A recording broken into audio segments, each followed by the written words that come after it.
Essa é uma cena comum em muitos lugares do mundo, aqui do nosso país, e pode ter sido comum para você. Se não foi, pode ser que eu esteja falando com quem está sonhando com este momento. Na mochila tem muito mais que apostilas, né? Na agenda, muito mais do que tarefas, trabalhos, artigos, textos e muitas horas de leitura. Existem sonhos, existem desafios, existe um confronto de perspectivas quando se fala de universidade, estudar, fazer uma faculdade, adquirir uma nova formação. Mas os desafios são muito maiores do que, por exemplo, pagar a mensalidade, conseguir dar conta, organizar o tempo. Os desafios são grandes de verdade. E os desafios envolvem uma mudança de perspectiva, o confronto de perspectivas, o enfrentar um mundo secular, humanizado, relativista e pós-cristão. Tanta coisa junta, né? E a gente pode até acrescentar nisso aí um pós-modernismo que se fala muito. A verdade é que cristãos não estão vivendo num mundo sem universidades e eles precisam enfrentar esses desafios. Sentar, acomodar e pensar como que a Bíblia do coração vai agora enfrentar os textos que vão estar na sua mente. Mais uma vez, a gente aposta em Deus, porque o Deus que venceu na história deve vencer também em nós e por meio de nós. E essa fé que uma vez foi dada aos santos não é uma fé para ontem e nem vai ser para amanhã. A fé que enfrenta a universidade é fé para hoje. É por isso que você não pode sair daí. Nós vamos abrir a Bíblia na sala de aula e daqui a pouco nós vamos conversar sobre cristãos e a universidade.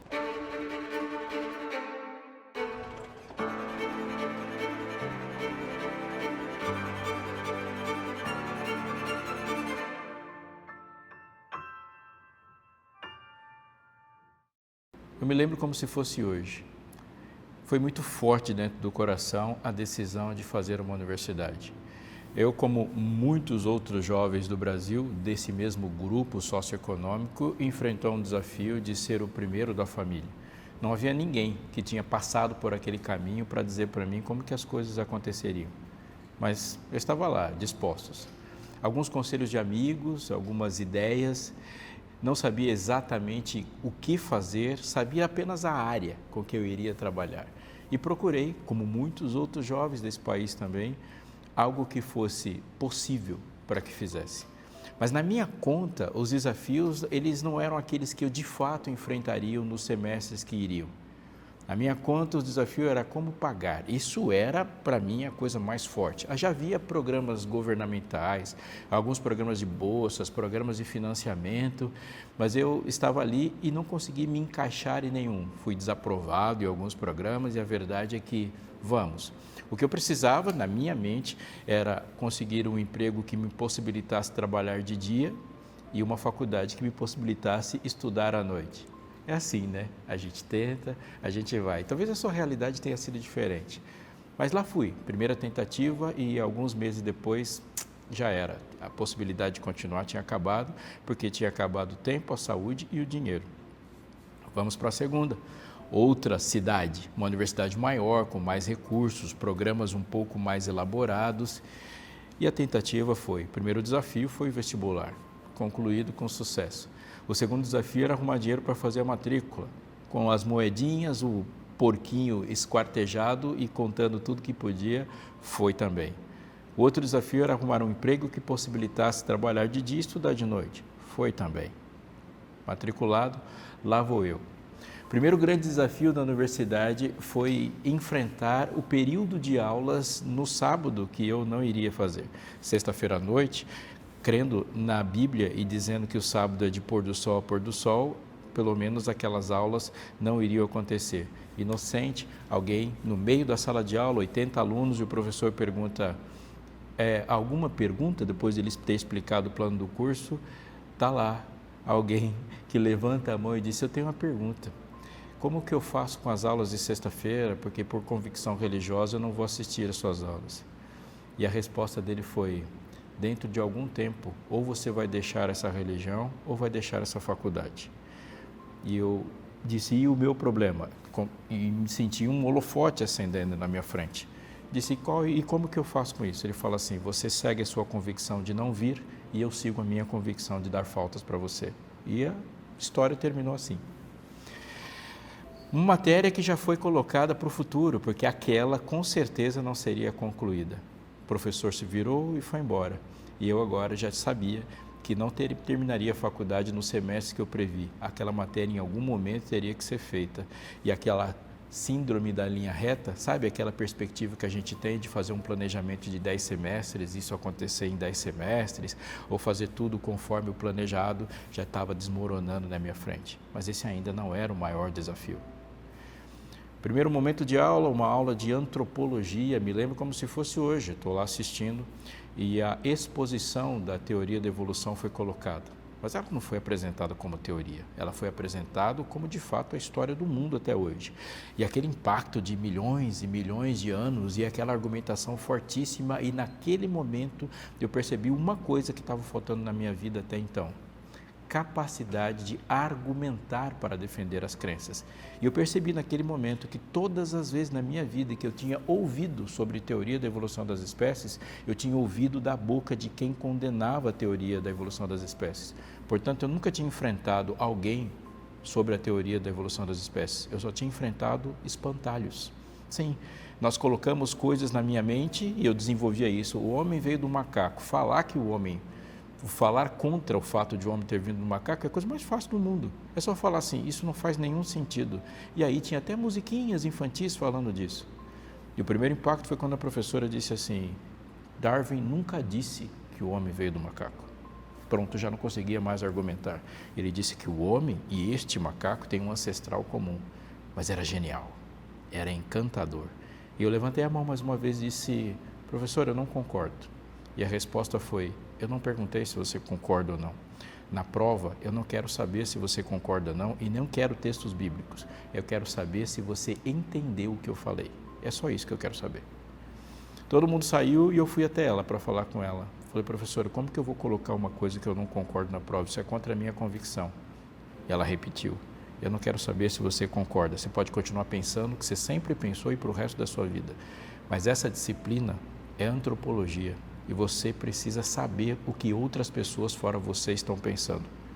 Aquilo me impactou profundamente. A partir daquele momento eu comecei uma amizade com essa professora que dura até hoje. Em um momento, nós dois conversamos, ela me chamou a atenção. E ela falou assim: Robson, você consegue fazer uma coisa que eu não consigo. Eu falei: o quê? Ela falou assim: você acredita em Jesus. E você consegue acreditar em Jesus. Eu falei: e no que isso interfere? Onde você quer chegar? Ela fala assim: se você consegue acreditar em Jesus, não faz sentido você não apostar nele. Ele é tudo isso que você fala, ele pode todas as coisas, ele sabe todas as coisas, ele ama a ponto de morrer do jeito que vocês falam. Eu falei: é claro que sim. Ela falou assim: então não tente mudar o mundo de outra forma, você está me ofendendo. E ela disse assim: eu acredito e eu não acredito em Jesus. Eu não faço ideia de como essas coisas fazem sentido na sua cabeça ou na cabeça de outros crentes. Para mim, as coisas acontecem aqui, são resolvidas aqui e com os instrumentos que temos aqui. Portanto, eu vou resolver dessa forma. Agora, quando você chega para mim e fala que vai resolver as coisas do jeito que eu acho que vou resolver, acreditando num Jesus que resolve tudo, você me ofende. Ou você aposta em Jesus, ou você o abandona. Não dá para ficar em cima do muro. Eu voltei para casa, sabe, com a cabeça inchada e pensando o seguinte: a maior lição de cristianismo que eu tinha ouvido dentro da faculdade foi a partir de uma pessoa que se autodenominava não só não cristã, mas como anticristã. Esses são os desafios da minha perspectiva, mas eu ainda vou apresentar um outro para você que foi tremendamente importante. Fui até a secretaria no programa de bolsas, me apresentei, falei de algumas dificuldades lá e alguém perguntou para mim: religião? Eu falei: sou adventista do sétimo dia. Falou: tem um outro aluno que faz matemática. Sim, ele é adventista também, um aluno extraordinário, muito bom, faz pesquisas incríveis e muito fiel. A gente confia muito nele, deu um excelente exemplo. Puxou um papel e não fez nenhuma outra pergunta. Eu fui julgado, avaliado e beneficiado pelos meus antecessores. O real também aconteceu em outros momentos, quando eu me apresentei e alguém falou assim: eu sei como vocês são. Vocês não têm pensamento científico. Fui julgado, fui avaliado e o tratamento foi a partir de um antecessor meu. Coisas de universidade. Aqui vai uma grande reflexão e um grande desafio. Eu estou falando neste momento com você sentado no banco de uma universidade adventista. Sim, ela está organizada a partir dos princípios adventistas de educação e como os adventistas leem Bíblia. Existem aulas de cosmovisão cristã e todos os professores, adventistas ou não, estão sujeitos a um código de ética a partir da compreensão adventista do mundo. A diretoria pensa assim, tem uma igreja aqui do meu lado e eu penso que minhas filhas estudarão neste lugar. Essa é uma realidade que eu tive o privilégio de fazer. Eu fiz a faculdade de teologia numa universidade adventista, me inscrevi em pós-graduação numa universidade adventista e trabalhei nessa universidade aqui que está dentro do meu coração. Mas existem cristãos no planeta todo, eu sei, tenho consciência e digo para você, se houver a oportunidade de você fazer uma universidade ou mandar seus filhos para a universidade adventista, ou faça, sendo você adventista ou não, faça, você não tem nada que se arrepender. Mas eu sei que isso não é uma realidade para todo mundo. A maior parte das pessoas que estão fazendo faculdade não estão. Elas estão enfrentando pensamentos diferentes, de perspectivas diferentes, numa linguagem diferente. E no final de semana estão indo para a igreja e todos os outros dias enfrentando no mundo real. Como fazer?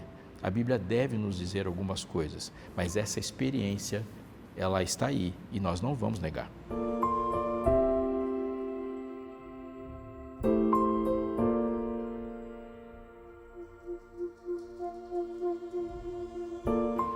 As pesquisas dizem coisas que se confirmam na nossa vida. Obviamente que pesquisas são números e números também mentem quando eles não podem ser usados corretamente. Eu vivi uma experiência com a minha filha mais velha, quando ela começou a conversar comigo sobre Jesus.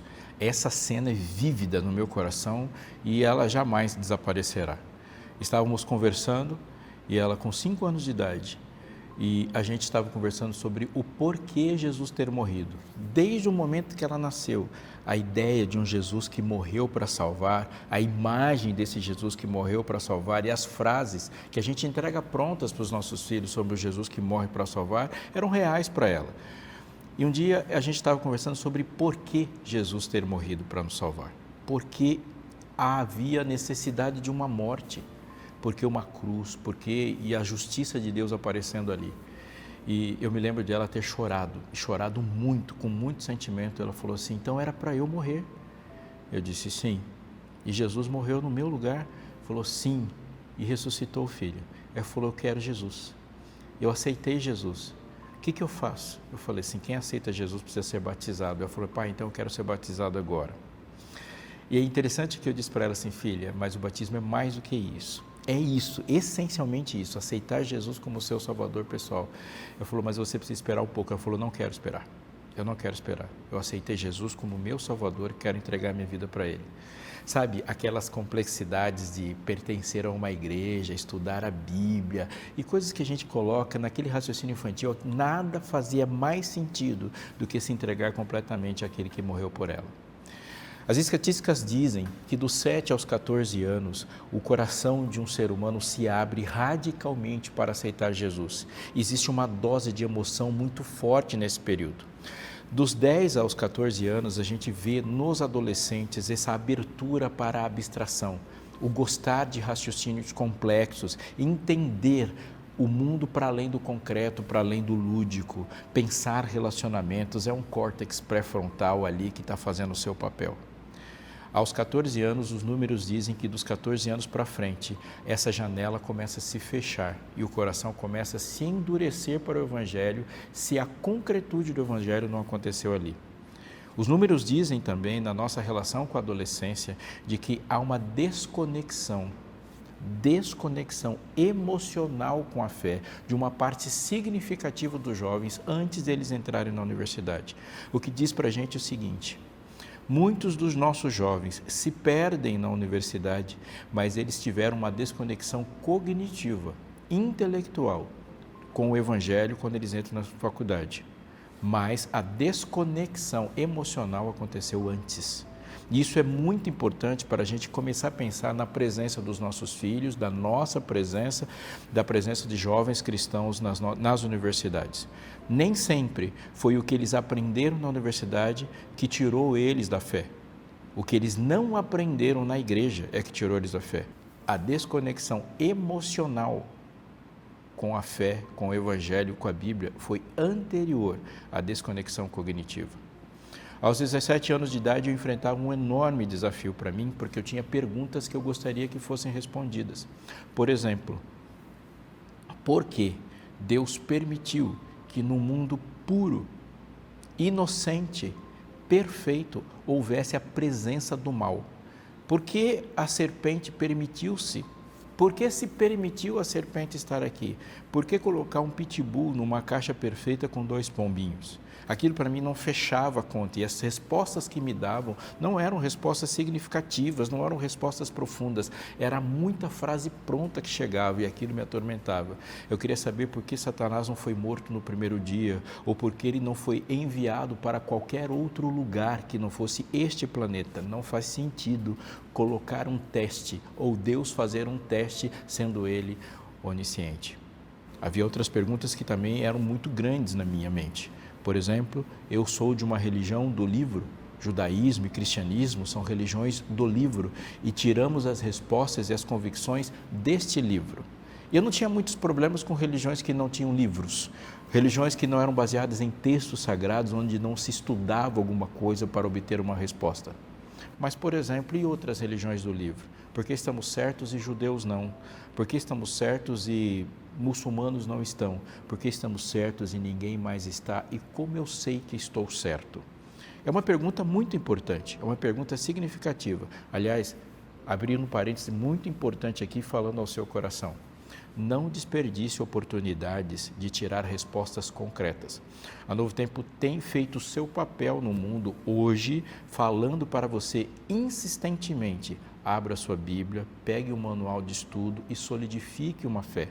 Abra sua Bíblia, pegue um manual de estudo. Isso que nós chamamos de Revista Esperança Novo Tempo são formas de a gente colocar o nosso pensamento e o pensamento da Bíblia em desafio e deixar que Deus vença.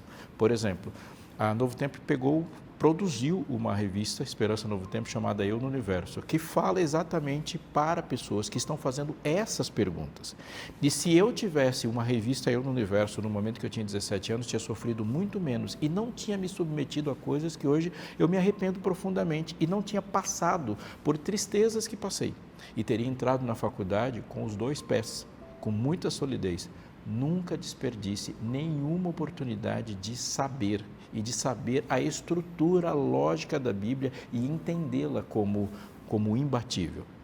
As perguntas foram crescendo na minha mente, eu fui procurando essas respostas. E eu digo para você, quando eu entrei na universidade, a fé ainda cambaleava. E eu tinha algumas frases prontas para responder, mas eu percebi que aquelas frases prontas não eram suficientes.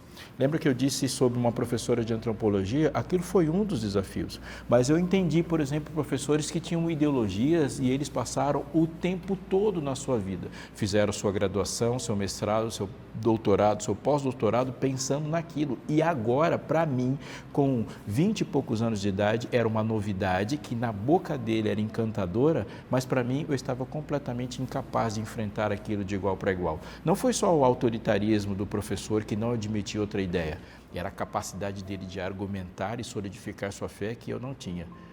Era uma batalha que estruturalmente foi feita para ser perdida. E aqui eu queria chamar sua atenção para uma coisa que é necessário que a gente saiba. Como que essas histórias se cruzam? Como que o cristianismo e a fé cristã caminham para a universidade e como a universidade vai chegando e em algum momento nós vamos estar todos juntos na sala de aula. Vou dar uma pausa na minha história para dizer para você como que é a história dessa universidade. A gente pode começar pensando uma coisa e uma frase muito importante de Deuteronômio. Ela começa em Deuteronômio 6, Deus dizendo para o seu povo: ouve Israel, o Senhor nosso Deus é o único Senhor. E ele vai continuar dizendo assim: amarás o Senhor teu Deus de todo o teu coração, de toda a tua alma, com toda a tua alma, com toda a tua força. A gente pode colocar com todo entendimento.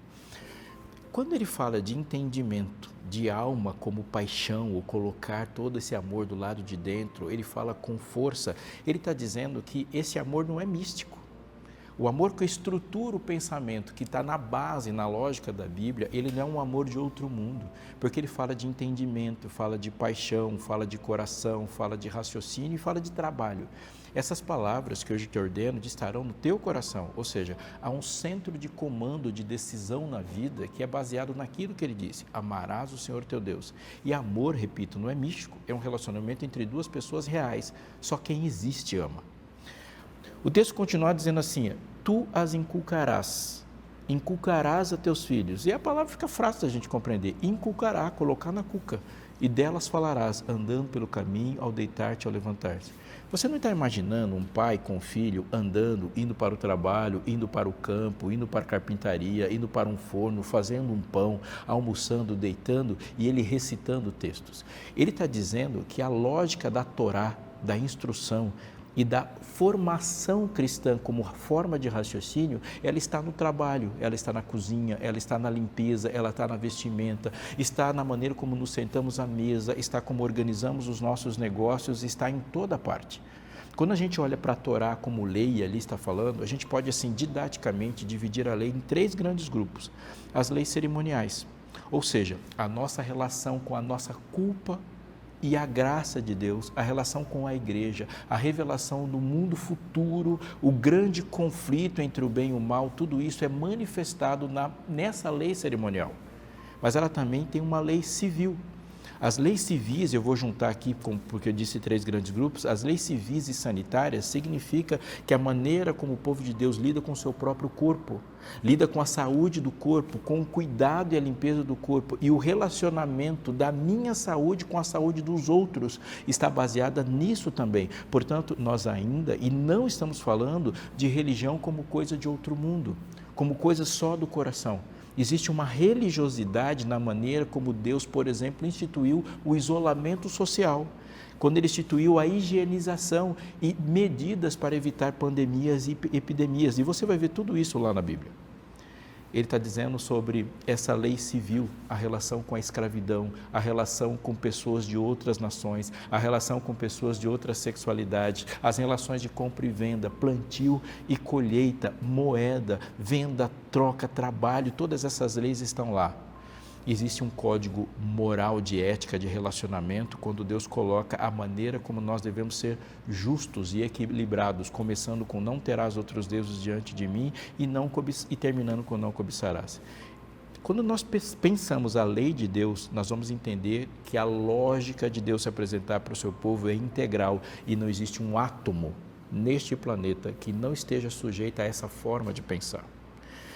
Pensando nisso, nós vamos entender que o povo de Deus vai enfrentar 2 grandes concorrentes. Em alguns quilômetros depois dali, nós vamos para a Grécia e há um pensamento na Grécia sendo desenvolvido. É o pensamento dualístico, o pensamento de 2 mundos, o mundo do corpo, o mundo da ideia, o mundo dos deuses e o mundo dos homens, cidade de Deus, cidade dos homens. O mundo que separa as coisas em 2 grandes dimensões, onde há tempo e onde não há tempo, a temporalidade e a temporalidade. Essa influência do pensamento vai construir o mundo ocidental. Essa construção é muito forte. Vou dar um exemplo de como isso acontece. Por exemplo, se existem 2 mundos, existem pessoas dos 2 mundos e salvação é o transpor dentre o mundo. Uma pessoa que é salva, ela sai de um mundo e vai para o outro. Você está entendendo que há uma relação entre as coisas que vai ser pensada dessa forma? Quando se pensa disso, há uma relação muito forte aqui quando a gente fala de cozinha. Vai por mim. Vamos acompanhar o raciocínio. No período colonial brasileiro, cozinha é o lugar do escravo. Essa aplicação dualística diz que existem pessoas que é do mundo das ideias, o mundo da alma, o mundo superior, e existem pessoas que são do mundo do corpo. O escravo pertence ao mundo do corpo, ao mundo perdido, o mundo não salvo, o mundo que perece. Então ele vai estar lá no local de trabalho, e trabalho é o lugar do corpo, é o lugar da inferioridade, só escravos trabalham. Essa ideia é grega, e ela começou muito antes da escravidão brasileira. Então você está lá na cozinha, mas a escravidão acaba e essa lógica continua. Quem vai trabalhar na cozinha? Mulheres que pertencem ao mundo do corpo, ao mundo do sexo, ao mundo do que acaba, e elas vão lá e vão para a cozinha, os homens não. E isso vai acontecer e vai perpetuar quando a ideia de cozinha muda na modernidade para a pós-modernidade. A cozinha deixa de ser um lugar de trabalho, passa a ser um lugar de diversão, de entretenimento, um espaço gourmet. As mulheres saem e os homens entram na cozinha. Entende como uma lógica de pensamento continua firme, ela continua reta, ela continua intacta e parece que alguma coisa mudou, mas é a mesma lógica sendo colocada no mesmo lugar e algumas coisas e as pessoas vão trocando. Eu dei um exemplo da cozinha, mas isso estava em toda parte. Quando isso confronta com o pensamento bíblico vai dizer, não é assim, existe um mundo. Ao momento em que a Bíblia enfrenta isso, ela vai enfrentar também outra forma de pensamento. A forma de pensamento em que as pessoas entendem que Deus não está santo, não é separado da natureza, não é separado de tudo. O mundo místico entende Deus dentro da natureza. Sim, dentro da natureza. Então, os pássaros, as plantas, as árvores, os corpos, Deus está na natureza, Ele é e se manifesta na natureza. O Deus da Bíblia é completamente santo, Ele é superior à natureza. O Deus pagão, ele faz parte, por exemplo, Thor é o Deus do trovão. Qual o resultado disso? Não se estuda o trovão, porque se ao estudar o trovão está fazendo uma interferência no ser divino. Não se abre um corpo, porque abrir um corpo significa interferir num ambiente sagrado. Não se vai desenvolver conhecimento, porque a ideia religiosa sustenta de que tocar em algo da natureza é tocar em algo divino. O enfrentamento sempre aconteceu e vai continuar acontecendo. Faz parte disso. Portanto, o confronto de perspectivas do mundo e a perspectiva bíblica, ela é comum e ela é real.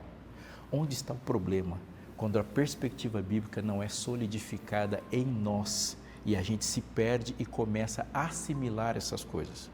A história da universidade ela vai caminhar por outros pontos históricos. Nós estaremos no mundo medieval, quando as primeiras universidades vão surgir na Itália e na França, e elas vão estar presas e vão estar condicionadas a uma perspectiva da igreja medieval. A reforma protestante vai criar um impacto nisso ao mudar a ideia que as pessoas têm do uso do corpo, do mundo do trabalho, e a gente vive hoje uma ideia de que vocação não é necessariamente algo separado da gente pensar em corpo como algo santo. E a gente também vive um impacto do cristianismo neste mundo quando a gente começa a pensar que esse Deus santo, plenamente santo, ele é separado da natureza e o ser humano pode sim entender a natureza como a coroa da sua criação. Todas essas coisas que eu estou falando com você agora são coisas desenvolvidas e enfrentadas a partir de todos os semestres de faculdade que fiz e no mundo que eu estou vivendo, onde essas coisas estão presentes. Mas se for para dizer algo muito importante para você hoje, eu vou repetir o que falei e acrescentar algo. Não perca a oportunidade de estudar. Você pode continuar vendo mais coisas sobre este assunto aqui no Fé para Hoje. Tem um episódio especialmente preparado para você sobre isso e nós vamos falar sobre fé na universidade. Continue assistindo, insista nisso, peça materiais. Eu falei sobre a revista Eu no Universo. Existe uma também chamada Eu Creio, que é muito importante para você e para seus filhos e as pessoas ao seu redor. Mas a verdade é que, abrindo meu coração aqui, dando meu testemunho para você, eu quero dizer sobre o que aconteceu comigo e a minha crença hoje. Foi na universidade que eu conheci um Deus de verdade, mas eu conheci um Deus de verdade não nos livros da universidade, mas ali eu compreendi que a lógica divina de sustentação do mundo é imbatível. Há uma história que segue a universidade, uma história do cristianismo, uma história que chegará até o seu final, e você está nela. Portanto, insista para que o seu coração se fortaleça. A nossa vida é como uma corrida. Numa corrida não é o tênis, não é a camiseta, não é o cadarço e nem é o isotônico que determina quem chegará bem no final. Quando uma corrida grande começa, ela vai terminar com aqueles que chegam ao final com o coração mais forte. Fortaleça seu coração.